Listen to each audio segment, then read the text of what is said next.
the deadliest attack on Jewish Americans in U.S. history. Witnesses say he yelled, "All Jews must die." This evil anti-Semitic attack is an assault on all of us. He's called for the death penalty for this murderer in Pittsburgh who gunned down 11 innocent people. The flames of his hatred were fanned by a president who kept talking about this caravan. And Farrakhan, by God's grace, has pulled the cover off of that satanic Jew. The satanic Jews that control everything and mostly everybody. Very controversial Nation of Islam leader who has notoriously declared the Jews are my enemy and white folks are going down, was seated prominently alongside former President Bill Clinton. He's made some of the most outrageous statements in the world, and the question I would ask President Clinton if I were with him would be, would you sit next to David Duke if he had been invited to a funeral of some white singer? And Farrakhan is every bit as bad as Duke. In fact, he has a larger following.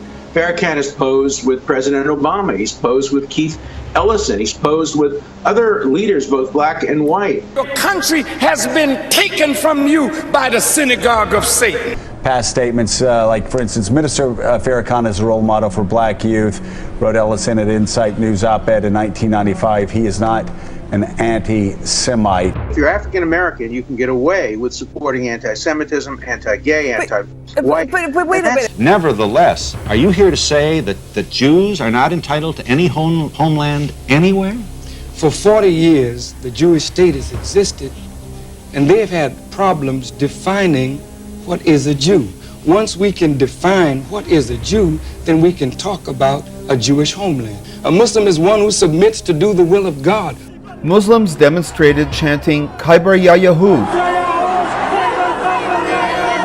which means that Muhammad's army will crush the Jews as they did in Khyber in the 7th century. Dusk in Paris.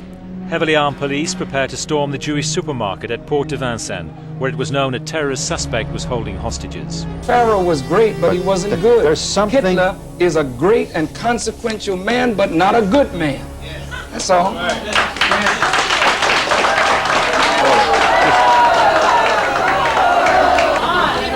I just wanted to say I'd never seen either of you before, and I haven't been able to disagree with anything that the guest has said today.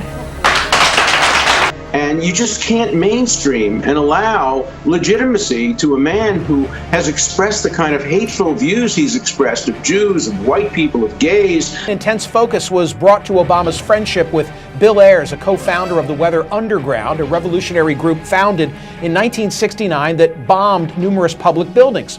And Reverend Jeremiah Wright, who Obama had known since the 80s. The two became close enough that Wright ended up officiating the Obama's wedding, and the Reverend inspired Obama so much that the Audacity of Hope was based on one of Wright's sermons. No, not God bless America, God damn America, that's in the Bible for killing innocent people, God damn America. After a sermon at the 95th Annual Hampton University Ministers Conference, asked if he had talked to the president, he said no. Now, the newspaper claims he began his answer with the phrase, "Them Jews ain't gonna let me talk to, or let him talk to me." Have you spoken with him since he's been in the White House? Them Jews ain't gonna let him talk to me. And the Jewish vote, the AIPAC vote, that's controlling him, that will not let him send a representation to the Darfur Review Conference, that's talking this craziness in Israel because they're Zionists. We must stand with our Jewish brothers and sisters to defeat anti-Semitism and vanquish the forces of hate.